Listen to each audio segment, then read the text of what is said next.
ভেবেছেটা কি যা মনে করবে তাই নাকি করাচ্ছি?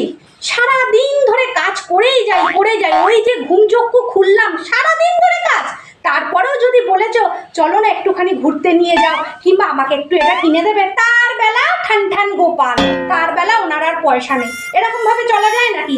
সংসারে আমি যা কাজ করি না, কাজের লোক রাখলে তাকে 5,000 টাকা মাইনে দিতে হতো। ইয়ার কি? আমি থাকবোই না, আমি এক্ষুনি মাকে ফোন করছি, আমি চলে যাব, আমার আর ভাল লাগছে না। মাকে ফোন করি তো। হ্যালো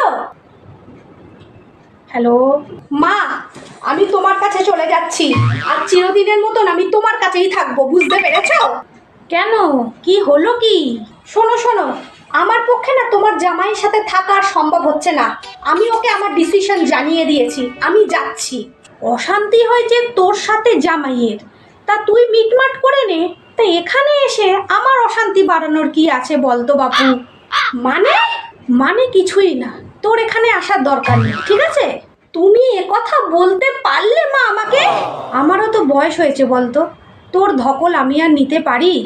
মা মা মা